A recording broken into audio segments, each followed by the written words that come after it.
എല്ലാവർക്കും നമസ്കാരം. കേരളത്തിൽ വാർത്താ പ്രാധാന്യമുള്ള ഏത് വിഷയങ്ങളുണ്ടായാലും ഞങ്ങൾ എന്തുകൊണ്ടാണ് സർക്കാർ സംവിധാനങ്ങളെയും ഉദ്യോഗസ്ഥന്മാരെയും ഡിപ്പാർട്ട്മെൻറ്റുകളെക്കുറിച്ചും നിരന്തരം സംസാരിക്കുന്നത് എന്ന് ധാരാളം ആളുകൾ ഞങ്ങളോട് ചോദിക്കാറുണ്ട്. നിങ്ങൾ ശ്രദ്ധിച്ചിട്ടുണ്ടോ, കഴിഞ്ഞ 3 മാസം കൊണ്ട് അരിയുടെ വില 10 രൂപയോളം വർദ്ധിച്ചിട്ടുണ്ട്. നിത്യോപയോഗ സാധനങ്ങൾക്ക് അനുദിനം വില വർദ്ധിക്കുന്നുണ്ട്. അതിനനുസരിച്ച് പൊതുജനത്തിന്, പ്രത്യേകിച്ച് സാധാരണക്കാർക്ക് വരുമാനം വർദ്ധിക്കുന്നില്ല എന്ന് മാത്രമല്ല, ചിലവുകൾ വർദ്ധിച്ചു വരികയും ചെയ്യുന്നു. മിക്ക കുടുംബങ്ങളും കാര്യങ്ങൾ കൂട്ടിമുട്ടിക്കാൻ പെടാപ്പാട് പെടുന്നു. മിക്ക കുടുംബങ്ങൾക്കും കടബാധ്യതകൾ കൂടി വരുന്നു. വരുമാന വർധനവൊട്ട് ഉണ്ടാകുന്നില്ല താനും. കേരളത്തിലെ ആവറേജ് ഒരവസ്ഥ എടുത്താൽ വസ്തുവകകൾക്ക്, അതായത് സ്ഥലത്തിനും വീടിനും കെട്ടിടങ്ങൾക്കും ഒരു 40% വരെ വില ഇടിഞ്ഞിട്ടുണ്ട്. 10 വർഷം മുമ്പ് 1 കോടി രൂപ വിലയുണ്ടായിരുന്ന ഒരു വസ്തുവിന് ഇന്ന് 60 ലക്ഷം രൂപയ്ക്ക് മുകളിൽ വിലയില്ല. എന്ന് മാത്രമല്ല, 60 ലക്ഷം രൂപയ്ക്ക് പോലും അത് വാങ്ങാനും ആളില്ല. ഇതെന്തുകൊണ്ടാണ് സംഭവിച്ചത് എന്നറിയാമോ? ഈ തുടർന്ന് വരുന്ന ഭരണങ്ങളുടെ കെടുകാര്യസ്ഥതയും വൻ വീഴ്ചകളും കൊണ്ടാണ് ഇത് സംഭവിച്ചത്. സർക്കാരിന് ലഭിക്കുന്ന വരുമാനം മുഴുവൻ രാഷ്ട്രീയക്കാരുടെയും ഉദ്യോഗസ്ഥന്മാരുടെയും ശമ്പളത്തിനും പെൻഷനും മറ്റ് ആനുകൂല്യങ്ങൾക്കും ആർഭാടങ്ങൾക്കും വേണ്ടി ചെലവഴിക്കുന്നത് കൊണ്ട് സംസ്ഥാനത്തിന് വരുമാനം തികയുന്നില്ല. അതുകൊണ്ട് തന്നെ വലിയ തുക ലോൺ എടുക്കേണ്ടി വരുന്നു. ഈ ലോൺ എടുക്കേണ്ടി വരുന്ന വലിയ തുകയിൽ കുറച്ചെങ്കിലും കുറവ് വരുത്താനായി അമിതമായ നികുതി ഭാരം ജനങ്ങളിൽ അടിച്ചേൽപ്പിക്കുന്നു. പെറ്റികളും പെനാൽറ്റികളും ഫീസുകളും അമിതമായി വർദ്ധിപ്പിക്കുന്നു. നിത്യോപയോഗ സാധനങ്ങളുടെ വില പോലും നിയന്ത്രിക്കാൻ ശ്രമിക്കാതിരിക്കുന്നു. എന്തിനെന്നറിയാമോ? കൂടിയ വിലയ്ക്ക് സാധനങ്ങൾ വിൽക്കുമ്പോൾ കൂടുതൽ നികുതി സർക്കാരിലേക്ക് വരും. എങ്ങനെയാണേലും വേണ്ടുകയില്ല, ആരൊക്കെ കടക്കാരനായാലും വേണ്ടുകയില്ല, ആരൊക്കെ ആത്മഹത്യ ചെയ്താലും വേണ്ടുകയില്ല, എന്തൊക്കെ സംഭവിച്ചാലും വേണ്ടുകയില്ല, ഞങ്ങളുടെ കാര്യം നടക്കണം എന്ന് ചിന്തിക്കുന്ന സ്വാർത്ഥരായ 20 ലക്ഷത്തിൽ താഴെയുള്ള ആളുകളാണ് ഇന്നത്തെ എല്ലാ തകർച്ചകൾക്കും എല്ലാ വിലക്കയറ്റങ്ങൾക്കും അടിസ്ഥാന കാരണം. ഈ 20 ലക്ഷത്തിൽ താഴെ വരുന്ന ആളുകൾ ആരൊക്കെയാണ് എന്ന് ചിന്തിക്കുമ്പോൾ അത് കേരളത്തിലെ രാഷ്ട്രീയക്കാരും ഉദ്യോഗസ്ഥന്മാരും അവരുടെ പെൻഷൻകാരും അവരോട് ചേർന്ന് നിൽക്കുന്ന ചുരുക്കം ചില കൊള്ളക്കാരും ചില ഗുണ്ടകളുമാണ്. അതുകൊണ്ടാണ് കാഴ്ചക്കാരുടെ എണ്ണം കുറഞ്ഞാൽ പോലും ഞങ്ങൾ ഈ മേഖലയെക്കുറിച്ച് നിരന്തരം വീഡിയോകൾ ചെയ്യുന്നത്. നിങ്ങൾക്കറിയാമോ, മറ്റ് സംസ്ഥാനങ്ങളിൽ കേരളത്തിൻ്റെ പകുതി ജീവിത ചിലവുകളില്ല. ഒരു ഉദാഹരണം പറയാം. കേരളത്തിൽ 2000 രൂപ കറണ്ട് ബില്ല് വരുന്ന വലിപ്പമുള്ള ഒരു വീടിന് തമിഴ്നാട്ടിൽ അത് 500 രൂപയ്ക്ക് താഴെയേ കറണ്ട് ബില്ല് വരികയുള്ളൂ. ബാക്കി വരുന്ന 1500 രൂപയ്ക്ക്, ഈ കേരളവും തമിഴ്നാടും തമ്മിലുള്ള വ്യത്യാസം വരുന്ന 1500 രൂപയ്ക്ക് തമിഴ്നാട്ടിലാണെങ്കിൽ 38 കിലോ അരി ലഭിക്കും. ആ 1500 രൂപ കൊണ്ട് കേരളത്തിൽ അരി വാങ്ങുകയാണെങ്കിൽ അതേ സമയത്ത് 22 കിലോയേ കിട്ടുള്ളൂ. കണ്ടോ, അവിടെ തന്നെ ഭയങ്കരമായൊരു വ്യത്യാസമാണ്. അതായത് മലയാളി കറണ്ട് ബില്ല് അടയ്ക്കുന്ന പണമുണ്ടെങ്കിൽ കേരളത്തിലെയും തമിഴ്നാട്ടിലെയും കറണ്ട് ബില്ലിലെ വ്യത്യാസം വരുന്ന തുകയ്ക്ക് തമിഴ്നാട്ടിൽ 38 കിലോ അരി വാങ്ങാം എന്ന്. അതായത് ഇവിടെ കൂടുതലായി അടയ്ക്കുന്ന പൈസ ഉണ്ടെങ്കിൽ തമിഴ്നാട്ടിൽ അരിയും പച്ചക്കറിയും കൂടെ വാങ്ങാൻ ആ തുക മതി. അതുപോലെയാണ് അവിടുത്തെ ചെലവുകൾ. എങ്ങനെയുണ്ട് കാര്യങ്ങൾ? ഇനി അടുത്തത്, കേരളത്തിനേക്കാളും 5 രൂപ ഡീസലിനും പെട്രോളിനും മറ്റ് സംസ്ഥാനങ്ങളിൽ വിലക്കുറവുണ്ട്. ദിവസവും ഒരു 5 ലിറ്റർ പെട്രോളോ ഡീസലോ അടിക്കുന്ന ഒരു വ്യക്തിക്ക്, അതിപ്പോൾ ഒരു ഓട്ടോറിക്ഷയാകാം, ടാക്സിക്കാറാകാം, പിക്കപ്പുകളാകാം, മിനി ലോറികളാകാം, മിനി ബസ്സുകളാകാം, ഇനി ബസ്സോ ലോറിയോ, ഇനി എന്തിന് ഈ ഭക്ഷണം സപ്ലൈക്ക് പോകുന്ന സ്കൂട്ടർ പോലും ആട്ടെ, ദിവസം ഒരു 500 രൂപയ്ക്ക് അടിക്കുന്നുണ്ടെങ്കിൽ 25 രൂപ വെച്ച് കൂട്ടുമ്പോൾ മാസം 750 രൂപയിലധികം മിച്ചം ലഭിക്കും. ഇങ്ങനെ ഏത് മേഖല എടുത്തു നോക്കിയാലും അവിടെ എല്ലാം പൊതുജനത്തിന് കേരളത്തെക്കാൾ ജീവിത ചെലവ് വളരെ കുറവാണ് മറ്റ് സംസ്ഥാനങ്ങളിൽ. കേരളത്തിൽ ഇതെന്തുകൊണ്ട് സംഭവിക്കുന്നു എന്ന് ചോദിച്ചാൽ, ഉദാഹരണമായി വസ്തുവിൻ്റെ വില എന്തുകൊണ്ട് കേരളത്തിൽ ഇടിഞ്ഞു എന്ന് ചോദിച്ചാൽ അതിൻ്റെ ഉത്തരം, സർക്കാരിന് വരുമാനം കുറഞ്ഞപ്പോൾ എന്ന് പറഞ്ഞാൽ ഉദ്യോഗസ്ഥന്മാരുടെയും രാഷ്ട്രീയക്കാരുടെയും പെൻഷനും മറ്റും കാര്യങ്ങളെല്ലാം കൊടുക്കാനുള്ള വരവ് കുറഞ്ഞപ്പം വസ്തുവിൻ്റെ രജിസ്ട്രേഷൻ ഫീസ് മറ്റ് സംസ്ഥാനങ്ങളിലേക്കാളും ഇരട്ടിയിലധികമായിട്ട് അങ്ങ് കൂട്ടി. തന്നെയല്ല, ഒന്നിലധികം വസ്തുക്കൾ വാങ്ങുകയും വിൽക്കുകയും ചെയ്യുന്നവരെ GSTക്കകത്തൂടെ കൊണ്ടുവന്ന് പിടിക്കാൻ തുടങ്ങി. അതും കൂടാതെ വസ്തുവിന് നാട്ടിൽ ലഭിക്കുന്ന വിലയിലും അധികം അടിസ്ഥാന വിലയുമാക്കി. കൂടാതെ കെട്ടിടങ്ങൾക്ക് ചാർട്ടേഡ് എഞ്ചിനീയർ നിശ്ചയിക്കുന്ന വില വെച്ചും മാത്രമേ ആധാരം എഴുതാവൂ എന്നാക്കി. ഇതെല്ലാം കൂടി ആയപ്പോഴത്തേനും ഭയങ്കരമായിട്ട് എഴുത്തു ഫീസ് അങ്ങ് കൂടി. ഈ ഒരു വസ്തു തന്നെയാണ് തന്നെയും പിന്നെയും മറച്ചു വയ്ക്കുന്നത്. അതിൽ ഓരോ പ്രാവശ്യവും സർക്കാരിലേക്ക് വരുന്ന തുക ഈ വസ്തുവിൻ്റെ വിലയുടെ എത്ര ഇരട്ടിയാണെന്ന് നിങ്ങൾ കൂട്ടി നോക്കിയിട്ടുണ്ടോ? എൻ്റെ ഒരു സുഹൃത്ത് ഇവിടെ പറയുക, ഈ വസ്തു വാങ്ങുന്ന സമയത്ത് കമ്പനികളുടെ ഷെയർ വാങ്ങുകയും വിൽക്കുകയും ചെയ്യുകയാണെങ്കിൽ അതിന് 1% താഴെ വാങ്ങിയിട്ട് വിൽക്കുമ്പോൾ നികുതിയുള്ളൂ. അതേസമയത്ത് ഒരു സാധാരണക്കാരൻ ലോൺ അടയ്ക്കാനോ മകളുടെ വിദ്യാഭ്യാസത്തിനോ അല്ലെ കല്യാണത്തിനോ ഒരു വസ്തു വിറ്റാൽ അതിൻ്റെ നികുതി അല്ലെങ്കിൽ രജിസ്ട്രേഷൻ ഫീസ് 10.5%. ഒരു റിയൽ എസ്റ്റേറ്റുകാരൻ ഈ വസ്തു വാങ്ങാൻ വരികയാണെങ്കിൽ അവൻ ഈ 10.5% രജിസ്ട്രേഷൻ ഫീസും അതിൻ്റെ GST എല്ലാം കൂടെ കുറച്ച് ബാക്കി വിലയ്ക്ക് മാത്രമേ ഈ വസ്തു വാങ്ങൂ. എങ്ങനെയാണ് സ്ഥലത്തിൻ്റെ വില കുറഞ്ഞതെന്ന് നിങ്ങൾക്ക് മനസ്സിലായില്ലേ? ഇങ്ങനെ കൊള്ളയടിച്ച് വാങ്ങുന്ന പണമെല്ലാം എവിടെ പോകുന്നു? അതാണ് ചോദ്യം. അത് രാഷ്ട്രീയക്കാരും ഉദ്യോഗസ്ഥന്മാരും അവരുടെ പെൻഷൻകാരും ശമ്പളമായും പെൻഷനായും ആനുകൂല്യങ്ങളായും ആർഭാടങ്ങളായും വീതിച്ചെടുക്കുന്നു. ഇതാണ് സത്യത്തിൽ കേരളത്തിൽ സംഭവിക്കുന്നത്. ഇത് ഞങ്ങൾക്ക് പിടികിട്ടിയ അന്നു മുതൽ ഞങ്ങൾ ഈ വിഷയത്തെക്കുറിച്ചും ഇതിൻ്റെ പരിഹാരത്തെക്കുറിച്ചും പൊതുജനത്തെ ബോധവൽക്കരിക്കാനുള്ള വീഡിയോകൾ ചെയ്തുകൊണ്ടിരിക്കുന്നു. കേൾക്കാൻ വലിയ രസമുള്ള കാര്യമൊന്നുമല്ല, കേട്ടിരിക്കുമ്പോൾ ഒരു തരിപ്പുണ്ടാകാനുള്ളതൊന്നും ഇതിനകത്ത് ഇല്ലതാനും. അങ്ങനെയാണെങ്കിലും ഇതൊരു യാഥാർത്ഥ്യമാണ്. ഇതിന് പരിഹാരമുണ്ടാകാതെ കേരളത്തിൻ്റെ ഭാവി ഭദ്രമാകില്ല.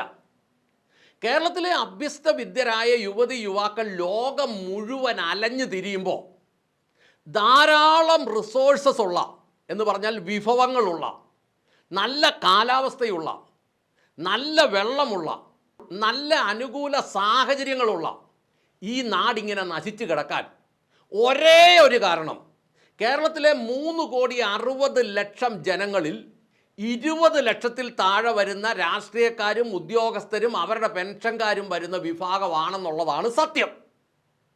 ബാക്കി വരുന്ന 3,40,00,000 ആളുകൾക്ക് വേണ്ടി ഞങ്ങൾ സംസാരിക്കുമ്പോൾ ഈ 20 ലക്ഷത്തിനകത്ത് വരുന്ന ആളുകൾ തെറിക്കമൻറ്റുമായിട്ട് പിന്തുടരുകയും ഇങ്ങനെ ബുദ്ധിമുട്ടിക്കുകയും ചെയ്യുന്നു. 3,40,00,000-ൽ 90% ഒന്നും അറിയാതെയും കേൾക്കാതെയും സ്വയം ശപിച്ചും പഴിച്ചും ജീവിതം തള്ളി നീക്കുന്നു. നിങ്ങളൊന്ന് ചിന്തിച്ച് നോക്കിയേ. ലാൻഡ് ഫോൺ മാറിയിട്ട് കീപാഡുള്ള ചെറിയ ഫോൺ വന്നു. വളരെ പെട്ടെന്ന് അത് മാറിയിട്ട് ടച്ച് ഫോൺ വന്നു. ഈ ടച്ച് ഫോൺ വന്നപ്പോഴത്തേനും ക്യാമറകളില്ലെന്നായി അത് മൊബൈലിൽ തുടങ്ങി. വാച്ചിൻ്റെ ഉപയോഗം മൊബൈലിൽ ചെയ്യാൻ തുടങ്ങി. ടോർച്ചിൻ്റെ ഉപയോഗം മൊബൈലിൽ ചെയ്യാൻ തുടങ്ങി. കാൽക്കുലേറ്ററിൻ്റെ ഉപയോഗം മൊബൈലിലായി തുടങ്ങി. വടക്കു നോക്കി യന്ത്രം മൊബൈലിലാക്കി. സ്റ്റീരിയോ മൊബൈലിലായി. ടെലിവിഷൻ മൊബൈലിലായി. ടൈപ്പ് റൈറ്റർ മൊബൈലിലായി. അലാറം അടിക്കുന്ന ടൈം പീസ് മൊബൈലിലായി. പണം കൈകാര്യം ചെയ്യുന്ന പേഴ്സ് പോലും മൊബൈലിലായി. ചില്ലറ പൈസകൾ വരെ കൈകാര്യം ചെയ്യുന്നത് മൊബൈലിൽ കൂടെയായി. വിദേശ രാജ്യങ്ങളിലിരിക്കുന്ന മക്കളെ പോലും കണ്ടുകൊണ്ട് സംസാരിക്കാറായി. ഒരാൾക്ക് എതിലെ പോയാലും മൊബൈൽ വെച്ച് കണ്ടുപിടിക്കാമെന്നായി. ഫോൺ വിളിച്ചാൽ ആരാണ് വിളിക്കുന്നതെന്ന് എഴുതി കാണിക്കുന്ന കാലം വരെ എത്തി. എന്തിന്? വിരൽ തുമ്പിൽ ലോകമെത്തി. എന്താണ്? ടെക്നോളജി അത്രയും വളർന്നു. ഞങ്ങൾ പറയുന്നത് ഈ ടെക്നോളജിയുടെ അനന്ത സാധ്യതകൾ മനസ്സിലാക്കിയ ലോകം മുഴുവൻ അത് ഉപയോഗപ്പെടുത്താൻ തുടങ്ങി. കേരളം ഇന്നും പഴഞ്ചൻ സമ്പ്രദായങ്ങളിലൂടെ പോവുകയാണ്. മുമ്പ് ഒരാൾക്കൊരു നോട്ടീസോ കത്തോ അയക്കണമെങ്കിൽ ആദ്യം അതൊന്ന് എഴുതി നോക്കണം. പിന്നീട് അത് ടൈപ്പ് റൈറ്ററിൽ കിടുകിടാന്ന് ടൈപ്പ് ചെയ്യണം. പിന്നെ അത് ഫോട്ടോസ്റ്റാറ്റ് കോപ്പി എടുക്കണം. പിന്നെ അത് കവറിലാക്കണം. പിന്നെ ആവശ്യമായ സ്റ്റാമ്പുകൾ ഒട്ടിക്കണം. പിന്നെ അതുമായി പോസ്റ്റ് ഓഫീസിൽ പോകണം. പിന്നെ അത് രജിസ്ട്രേഷനൊക്കെ ആണെങ്കിൽ അവരുടെ നിർദ്ദേശപ്രകാരം ആവശ്യമുള്ളതൊക്കെ ചെയ്യണം. ഇതിനെല്ലാം ധാരാളം മനുഷ്യപ്രയത്നം വേണം. എന്നാൽ ഇന്ന് പറഞ്ഞങ്ങോട്ട് കൊടുത്തു കഴിഞ്ഞാൽ എഴുതി കിട്ടുന്ന ടെക്നോളജി മൊബൈലുകളിൽ പോലും ആയി. സെൻഡ് എന്നുള്ള സ്വിച്ചാലോട്ട് അമർത്തി കഴിഞ്ഞാൽ 1 മിനിറ്റിനുള്ളിൽ കിട്ടേണ്ട ആക്കി ഇത് ഉറപ്പായിട്ടും കിട്ടും. കിട്ടിയോ അയാൾ വായിച്ചോ എന്നറിയാനും വഴികളുണ്ട്. അല്ലെങ്കിൽ ഇമെയിലുകൾ അയക്കാം. ഇതെല്ലാം മനുഷ്യ പ്രയത്നങ്ങൾ കുറയ്ക്കും. ഇതുപോലെ സകല മേഖലയിലും സാങ്കേതികവിദ്യ വന്നപ്പോൾ അത് പരമാവധി പ്രയോജനപ്പെടുത്തി പൊതുജനത്തിന് ഗുണമാകുന്ന രീതിയിൽ നടപ്പിലാക്കണം എങ്കിൽ ഞാൻ ആദ്യം പറഞ്ഞ ഈ 20 ലക്ഷത്തിൽ താഴെ വരുന്ന നിലവിലെ രാഷ്ട്രീയക്കാരെയും ഉദ്യോഗസ്ഥരെയും അവരുടെ പെൻഷൻകാരെയും നിയന്ത്രിച്ചേ മതിയാവും. എന്നാൽ ഇവരൊരു കോക്കസ് ആയതുകൊണ്ട് അവർ ജീവിക്കുന്നത് തന്നെ അവർ 20 ലക്ഷത്തിൽ താഴെയുള്ള ആളുകൾക്ക് വേണ്ടി ആയതുകൊണ്ട്, അവർ സംസാരിക്കുന്നത് 20 ലക്ഷത്തിൽ താഴെയുള്ള ആളുകൾക്ക് വേണ്ടി ആയതുകൊണ്ട്, അവർ പ്രവർത്തിക്കുന്നത് തന്നെ 20 ലക്ഷത്തിൽ താഴെയുള്ള ആളുകൾക്ക് വേണ്ടി ആയതുകൊണ്ട് അവരെല്ലാ കാര്യങ്ങളും അവർക്ക് വേണ്ടി ഒപ്പിക്കുന്നത്. എന്തുവേണ്ടി ഒരു നിയമം ഭേദഗതി ചെയ്യുമ്പോൾ പോലും അല്ലെങ്കിൽ എന്തെങ്കിലും എഴുതി ചേർക്കുമ്പോൾ പോലും ഈ 20 ലക്ഷത്തിന് ഗുണം വരുന്ന രീതിയിലേ അവർ കാര്യങ്ങൾ എഴുതി വെക്കുള്ളൂ. ബാക്കി വരുന്ന 3,40,00,000 ജനങ്ങൾ, മലയാളികൾ, ഞങ്ങൾ ഈ പറയുന്ന കാര്യങ്ങൾ എന്ന് മനസ്സിലാക്കുന്നുവോ അന്ന് മാത്രമേ അവർക്ക് ഗുണമായി കാര്യങ്ങൾ മാറുകയുള്ളൂ. ആ 3,40,00,000 ജനങ്ങൾ കാര്യങ്ങൾ മനസ്സിലാക്കാത്തിടത്തോളം കാലം, അല്ലെങ്കിൽ മനസ്സിലാക്കി പ്രവർത്തിക്കാത്തിടത്തോളം കാലം ആ ജനത്തിൻ്റെ സ്ഥിതി മാറില്ല. അനുദിനം വിലക്കയറ്റം ഉണ്ടാവും, അനുദിനം കടബാധ്യതകൾ പെരുകും, മനസമാധാനം തകർന്നുകൊണ്ടിരിക്കും, നിരാശരായി ജീവിതം തള്ളി നീക്കിക്കൊണ്ടേയിരിക്കും. 20 ലക്ഷത്തിൽ താഴെ വരുന്ന രാഷ്ട്രീയക്കാരെയും ഉദ്യോഗസ്ഥന്മാരെയും അവരുടെ പെൻഷൻകാരെയും അവരുടെ സുഖജീവിതത്തെയും ആർഭാടത്തെയും അഴിമതികളെയും എന്ന് പൊതുജനം തിരിച്ചറിഞ്ഞിട്ട് പ്രതികരിക്കേണ്ടതുപോലെ പ്രതികരിക്കുന്നുവോ അന്ന് മാത്രമേ ഇന്നത്തെ അവസ്ഥകൾക്ക് മാറ്റം ഉണ്ടാകുകയുള്ളൂ. ഞങ്ങൾ അതിനുവേണ്ടി ആഗ്രഹിക്കുന്നു, ഞങ്ങൾ അതിനുവേണ്ടി പ്രവർത്തിക്കുന്നു. ഏറ്റവും പുതിയ ടെക്നോളജികൾ ഉപയോഗിച്ചാൽ ഇന്നത്തെ പല ഡിപ്പാർട്ട്മെൻറ്റുകളും ഗവൺമെൻറ് ഡിപ്പാർട്ട്മെൻറ്റുകളും ഗവൺമെൻറ്റിന് കുറയ്ക്കാം. ഇന്നുള്ള 6.5 ലക്ഷം ഉദ്യോഗസ്ഥന്മാരെ 1.5 ലക്ഷത്തിൽ താഴെയായി കുറയ്ക്കാം. സാങ്കേതിക വിദ്യയിൽ പരിജ്ഞാനമുള്ള യുവതി യുവാക്കളെ തൊഴിലിടങ്ങളിൽ നിയമിച്ചാൽ ഇന്ന് ഉദ്യോഗസ്ഥന്മാർക്ക് കൊടുക്കുന്നതിൻ്റെ 1/3 ശമ്പളത്തിന് അവർ കാര്യങ്ങൾ ഭംഗിയായി ചെയ്യും. ഞാനൊരു ഉദാഹരണം പറയാം. 50 വയസ്സുള്ള ഒരു വില്ലേജ് ഓഫീസർ 23 വയസ്സുള്ള ഒരു ബിടെക്കുകാരൻ ചെയ്യുന്ന സാങ്കേതിക ജോലി അയാൾ ചെയ്യുന്ന സ്പീഡിൽ ഈ വില്ലേജ് ഓഫീസർ ചെയ്യുമോ? നിങ്ങൾ തന്നെ പറ. സമർത്ഥനായ 2 ബിടെക്കുകാർക്ക് ഒരു വില്ലേജ് ഓഫീസ് ഭംഗിയായി നടത്തിക്കൊണ്ട് പോകാൻ കഴിയും. ഇല്ലെങ്കിൽ കേരള ഗവൺമെൻറ് കേരളത്തിൽ ഏതെങ്കിലും ഒരു വില്ലേജ് ഓഫീസ് ഒരു വർഷത്തേന് പരീക്ഷണാടിസ്ഥാനത്തിൽ ഒന്ന് നോക്കിക്കേ. അതുപോലെ കഴിവുറ്റ 4 ബിടെക്കുകാരുണ്ടെങ്കിൽ ഒരു പഞ്ചായത്ത് ഓഫീസ് ഭംഗിയായി നടത്തിക്കൊണ്ട് പോകാൻ കഴിയും. പുതിയ സാങ്കേതിക വിദ്യ അറിയാവുന്ന യുവതി യുവാക്കൾ ദിവസം 8 മണിക്കൂർ മുതൽ 12 മണിക്കൂർ വരെ ആത്മാർത്ഥമായിട്ട് ജോലിയെടുക്കും. ഇന്നൊരു വില്ലേജ് ഓഫീസും ഒരു പഞ്ചായത്ത് ഓഫീസും നടത്തിക്കൊണ്ട് പോകാൻ 42 മുതൽ 45 വരെ ജോലിക്കാരുണ്ട്. ഇതുകൂടാതെ പൊതുജനത്തിന് കാര്യങ്ങൾ നടക്കണമെങ്കിൽ ഫീസ് കൊടുത്ത് അക്ഷയ സെൻറ്ററിൽ പോവുകയും വേണം. കഴിഞ്ഞ ഗവൺമെൻറ് ഉണ്ടാക്കി വെച്ച പറക്കായി അത്. 42 ജോലിക്കാരെയും അക്ഷയ സെൻറ്ററുകളെയും പുതിയ സാങ്കേതിക വിദ്യ ഉപയോഗിച്ചുകൊണ്ട് സാങ്കേതിക പരിജ്ഞാനമുള്ള പുതുതലമുറയെ നിയമിച്ചുകൊണ്ട് 6 പേരായി കുറയ്ക്കുമ്പോൾ 6 പേരായി കുറയ്ക്കാം. അങ്ങനെ കുറയ്ക്കുമ്പോൾ ഇന്ന് 50 ലക്ഷം രൂപയ്ക്ക് മാസ ചെലവും ആയ കാലം പെൻഷനും കൊടുക്കേണ്ട സാഹചര്യത്തിൽ നിന്ന് അത് 3 ലക്ഷം രൂപയും അതിൻ്റെ പെൻഷനും മാത്രമായി കുറയ്ക്കാനും കഴിയുമെന്നാണ് ഞങ്ങൾ നിരന്തരം പറഞ്ഞുകൊണ്ടിരിക്കുന്നത്. എന്ന് മാത്രമല്ല, അഴിമതിയും സ്വജനപക്ഷപാതവും പൂർണ്ണമായി ഇല്ലെന്നാക്കുകയും ചെയ്യാൻ പറ്റും. പൊതുജനത്തിന് അതിൻ്റെ മുഴുവൻ ഗുണവും ലഭിക്കുകയും സർക്കാരിന് ബാധ്യതകളില്ലാതെ സുഗമമായി മുന്നോട്ട് പോകാനും കഴിയും. 42 മുതൽ 45 വരെ പേരും അക്ഷയ സെൻറ്ററുകളുടെയും സ്ഥാനത്ത് അത് 6 പേരായി കുറയുമ്പോൾ, അതായത് 50 പേരുടെ സ്ഥാനത്ത് 6 പേരായി കുറയുമ്പോൾ മാസം 50 ലക്ഷം രൂപ ചെലവിൻ്റെ സ്ഥാനത്ത് 3 ലക്ഷം രൂപയായി കുറയുമ്പോൾ ചെലവുകൾ 16-1 കുറയും എന്നാണ് ഞങ്ങൾ നിരന്തരം പറഞ്ഞുകൊണ്ടിരിക്കുന്നത്. അതായത് യഥാർത്ഥത്തിലാകേണ്ട തുകയുടെ 16 ഇരട്ടിയാണ് ഇന്ന് ഈ 20 ലക്ഷത്തിൽ താഴെയുള്ള ആളുകൾ കൊണ്ടുപോകുന്നതെന്ന്. അതിൻ്റെ ബുദ്ധിമുട്ടും ദാരിദ്ര്യവും കടബാധ്യതയും തൊഴിലില്ലായ്മയും അനുഭവിക്കുന്നത് ബാക്കി വരുന്ന 3,40,00,000-ൽ 90% ആളുകളാണ് എന്ന് നിങ്ങൾ മനസ്സിലാക്കുന്നുവോ? ഇപ്പോൾ സ്വാഭാവികമായിട്ടൊരു ചോദ്യമുണ്ട്. നിങ്ങൾ ഈ പറയുന്നത് പോലെ കാര്യങ്ങൾ നടപ്പിലാക്കുമ്പോൾ തൊഴിൽ നഷ്ടപ്പെടുന്നവർ എന്തു ചെയ്യും എന്നൊരു ചോദ്യം ഉണ്ടല്ലോ. ഞങ്ങളുടെ വീഡിയോയുടെ അടിയിൽ മിക്കവാറും ഉദ്യോഗസ്ഥന്മാർ കയറി എഴുതി വെക്കുന്ന കമൻറ്റായത്. അതിനൊരു മറുചോദ്യം ഉള്ളത്, ഈ തൊഴിലില്ലാത്തവർ എന്ത് ചെയ്യും എന്ന് മറുപടി പറയേണ്ടത് നിങ്ങളാണ്. ഈ സംസ്ഥാനത്തിൻ്റെ മുഴുവൻ നിങ്ങൾ അടിച്ചോണ്ട് പോകുമ്പോൾ ഇവിടുത്തെ അഭ്യസ്ത വിദ്യരായ തൊഴിലില്ലാത്തവർ എന്തു ചെയ്യുമെന്നുള്ള മറുപടി പറയേണ്ട ധാർമ്മിക ഉത്തരവാദിത്വം നിങ്ങൾക്കുണ്ട്. ഇനി കൃത്യമായ മറുപടി ഞാൻ പറയാം. ഇതിന് തൊഴിൽ നഷ്ടപ്പെടുമ്പോൾ എന്ത് ചെയ്യുമെന്ന് എല്ലാവർക്കും തൊഴിലുണ്ടാക്കി കൊടുക്കാനുള്ള, അത് ഗവൺമെൻറ് മേഖലയിലല്ല, സ്വകാര്യ മേഖലയിൽ, പിന്നെ സ്വയം തൊഴിൽ മേഖലയിലും സാഹചര്യങ്ങൾ ഉണ്ടാക്കി കൊടുക്കണം. തമിഴ്നാടൊക്കെ അങ്ങനെയാണ് ചെയ്തത്. സ്വകാര്യ മേഖലയിലെ എല്ലാം ചെയ്യാവൂ, സർക്കാർ എന്ത് നടത്തിയാലും അത് ലാഭകരമായിട്ട് വരികയില്ല. ഉദാഹരണം പറഞ്ഞാൽ കൃഷിയുമായി ബന്ധപ്പെട്ട മേഖലയിൽ മൂല്യവർദ്ധിത ഉൽപ്പന്നങ്ങൾ ഉണ്ടാക്കുന്ന പ്രസ്ഥാനങ്ങൾ സ്വകാര്യ മേഖലയിൽ ധാരാളം ഉണ്ടാകണം.